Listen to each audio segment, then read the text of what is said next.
小爸呗 10 minutes a week. Taiwanese brings you confidence. This is Max Juan speaking from Taiwan. This is the episode 17 on the podcast channel, Taiwanese Storyteller, the first podcast to speak Taiwanese and English. The book I'm going to share today is about management. Actually, if we translate the title literally, it should be called, If You Don't Know How to Lead a Team, Then Everyone Will Die Together. If you have ever listened to this podcast channel, Taiwanese Storyteller, you will find that this title is similar with the episode 13. If you don't know how to lead, you will do it by yourself until you die. The title sounds a little dark, but I will say it's just exaggeration, like a market strategy to attract you to buy it, and it is also expressed in comics. This book is also written by the same author, a Japanese who is a consultant. He is known as the authority on behavioral science in Japan. What is behavioral science? It means that humans' behavior can be taught and changed. The most important thing in the process of management is behavior, not result. The main character of this book was originally the store manager. Because of her excellent performance, she was promoted to the headquarters as the marketing manager. But being a marketing manager is not the same as running a store. She also encountered some problems when leading his subordinates. One day, when she came to the bar, she met the master of management, who also appeared in the episode 13. The master taught her the knowledge about management. This is how the story begins. After reading this book, I organized 3 key points for you. The first important point is to turn employees have to do into want to do. For example, I used to take the MRT to my office.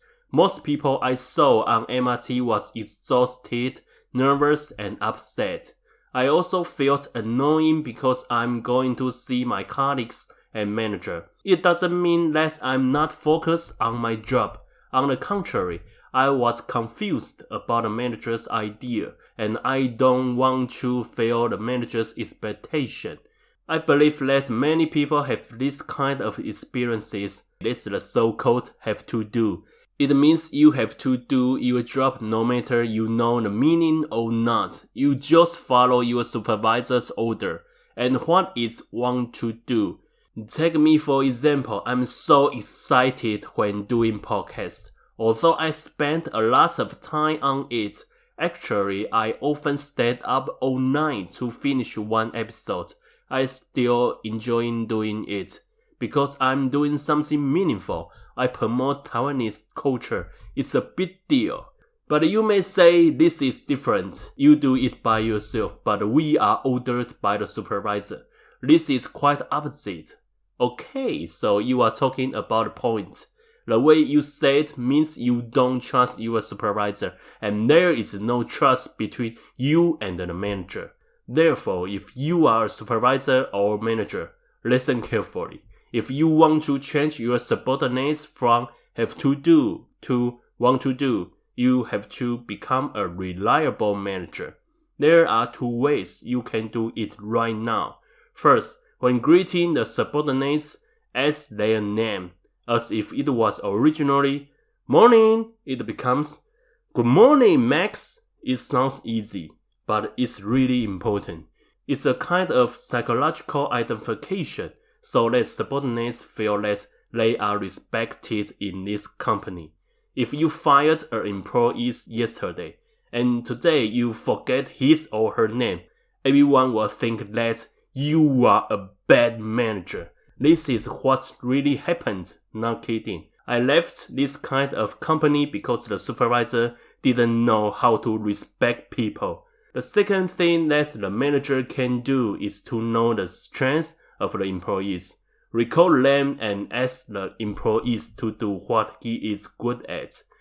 For my previous experiences, I used to work in a public relation company before.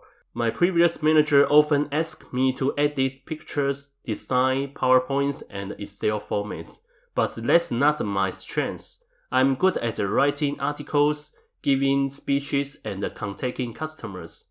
The manager always feels that I am so stupid that I can't even do these simple things. But I'm so confused why the manager always asks me to do something I'm not good at.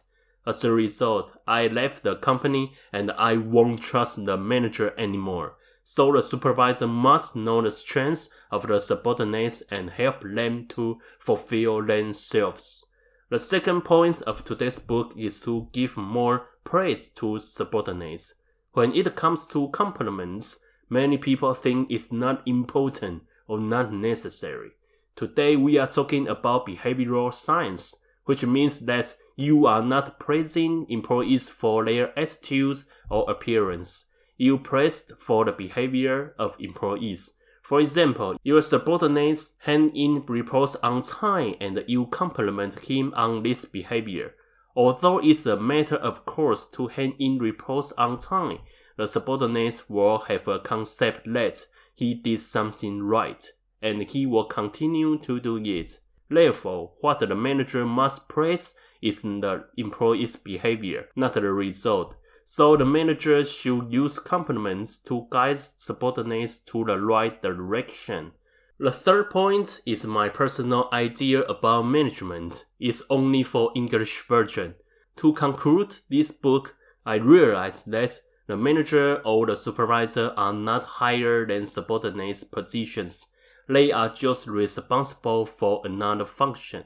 The responsibility of manager is to place subordinates at the right position. So the manager doesn't have to be smart or with more experiences or talents, but must have big picture. A qualified manager measures employees' behavior, not results, and gives subordinates compliments as a guideline. At last, I share my own experiences. What impressed me the most was not the job that made the most money, but the job that gave me the most encouragement. Because I was encouraged by my managers and colleagues, I do podcasts to encourage people continually. So please, encourage your subordinates more and let them know how to do things well, and you will build true trust in your company. Thank you for listening today. Meet you on the air next time. Bye bye.